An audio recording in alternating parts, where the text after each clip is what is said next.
दोस्तों नमस्कार, मेरा नाम है अनूप आकाश वर्मा और आप देख रहे हैं द रिपोर्टर हिंदी। उत्तर प्रदेश विधानसभा चुनाव 2027 के संदर्भ में अगर 2024 लोकसभा चुनाव के नतीजों और जहां अखिलेश यादव की समाजवादी पार्टी ने 37 सीटें जीतकर राज्य की सबसे बड़ी पार्टी के रूप में उभर कर एक बड़ा राजनीतिक संदेश दिया, उसको आधार बनाया जाए तो सबसे महत्वपूर्ण विश्लेषण लोकसभा से विधानसभा सेगमेंट में उसकी बढ़त को समझना है, क्योंकि हर लोकसभा के भीतर औसतन 5 विधानसभा सीटें आती हैं, कहीं ज्यादा हैं कहीं कम। यानी समाजवादी पार्टी की 37 लोकसभा सीटों के अंतर्गत 180 से 185 विधानसभा सीटें आती हैं और यही वो वास्तविक ग्राउंड स्ट्रेंथ है जो 2027 का रास्ता तय करेगी। चुनाव आयोग और विभिन्न चुनावी डेटाबेस के विश्लेषण के अनुसार 2024 के लोकसभा परिणामों को अगर विधानसभा सेगमेंट में तोड़ा जाए तो समाजवादी पार्टी को लगभग 184 विधानसभा सेगमेंट में बढ़त मिलेगी, जो अपने आप में ये संकेत देता है कि पार्टी ने केवल सीटें ही नहीं जीती बल्कि व्यापक क्षेत्रीय प्रभाव भी स्थापित किया।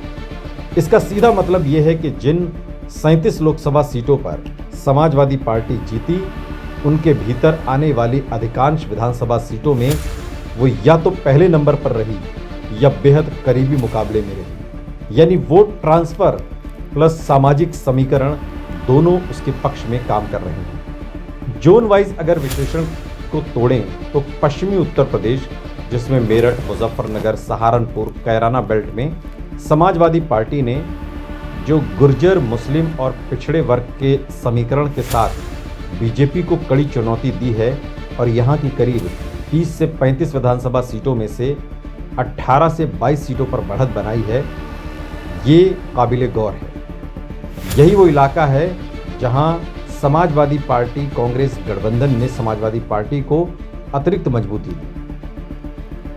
रोहिलखंड, रामपुर, बरेली, मुरादाबाद, संभल, इस बेल्ट में मुस्लिम यादव समीकरण पूरी तरह से सक्रिय दिखता है और यहां लगभग 25 से 30 विधानसभा सीटों में से 18 से 20 सीटों पर समाजवादी पार्टी को बढ़त दिखाई देती है, जो इसी 2027 के लिए मजबूत कोर जोन भी बनता है। अवध क्षेत्र की बात करें, लखनऊ, सीतापुर, हरदोई, उन्नाव, फैजाबाद, अयोध्या बेल्ट, यहां पर मुकाबला बहुत दिलचस्प रहा।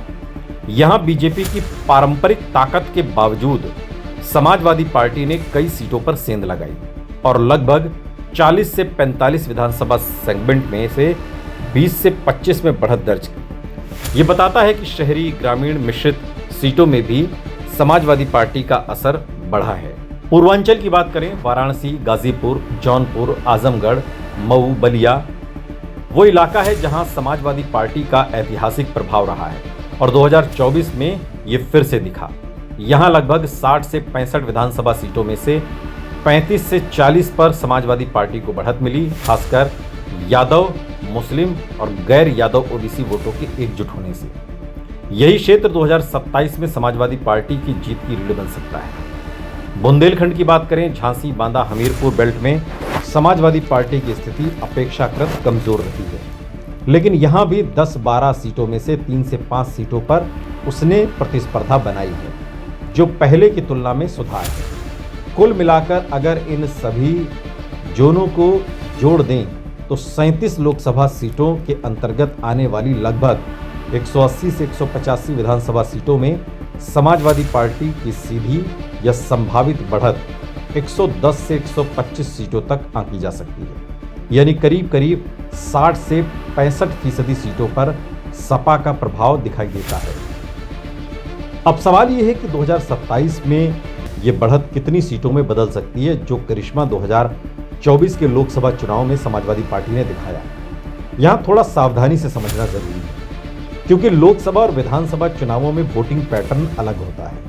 लोकसभा में राष्ट्रीय मुद्दे, गठबंधन और प्रधानमंत्री चेहरा ज्यादा प्रभाव डालते हैं, जबकि विधानसभा में स्थानीय उम्मीदवार, जातीय समीकरण और सरकार का प्रदर्शन ज्यादा मायने रखता है। फिर भी अगर 2024 के ट्रेंड को बेसलाइन माने तो समाजवादी पार्टी का इन 180 से 185 सीटों में से तकरीबन 80 से 100 सीटें जीतना बहुत आसान है, बशर्ते उसका वोट ट्रांसफर बना रहे और संगठनात्मक मजबूती कायम रहे। पूरे प्रदेश की 403 सीटों में से ये संख्या उसे सत्ता के करीब ले जाती है, लेकिन पूर्ण बहुमत 202 प्लस के लिए उसे इन सीटों के अलावा अन्य क्षेत्रों, खासकर बुंदेलखंड और कुछ शहरी इलाकों में भी अपने प्रदर्शन को सुधारना होगा। उत्तर प्रदेश की राजनीति के जानकार ये बताते हैं कि समाजवादी पार्टी की सफलता का सबसे बड़ा कारण उसका पीडीए, पिछड़े, दलित और अल्पसंख्यक सामाजिक समीकरण रहा, जिसने 2024 में व्यापक वोट ट्रांसफर सुनिश्चित किया। अगर ये समीकरण 2027 तक कायम रहता है और कांग्रेस के साथ गठबंधन भी बना रहता है, जिसने 2024 में कुल 43 सीटों का संयुक्त प्रदर्शन किया, समाजवादी पार्टी इन 37 लोकसभा सीटों की विधानसभा सेगमेंट में अपना दबदबा और बढ़ा सकती है। हालांकि बीजेपी अभी भी 162 विधानसभा सेगमेंट में बढ़त बनाए हुए है, जो ये दिखाता है कि मुकाबला एक तरफा नहीं बल्कि सीधा और कड़ा है। निष्कर्ष के तौर पर यह कहा जा सकता है कि 2024 में जीती गई 37 लोकसभा सीटें सिर्फ संसदीय जीत नहीं बल्कि विधानसभा स्तर पर माइक्रो पॉलिटिकल मैप का संकेत है। इनके भीतर आने वाली करीब 180 प्लस विधानसभा सीटों में समाजवादी पार्टी ने जो बढ़त बनाई है वो 2027 के चुनाव की नींव है। अगर पार्टी इस बढ़त को बरकरार रखते हुए 100 से 80 सीटों में बदलने में सफलता प्राप्त करती है और अन्य क्षेत्रों में 100 प्लस सीटों का प्रदर्शन जोड़ती है तो वो सत्ता के बेहद करीब पहुंच सकती है। यानी 2024 की जीत समाजवादी पार्टी के लिए ट्रेलर थी, जबकि 2027 उसका रियल टेस्ट होगा, जहां ये तय होगा कि ये बढ़त स्थायी राजनीतिक ताकत में बदलती है या नहीं।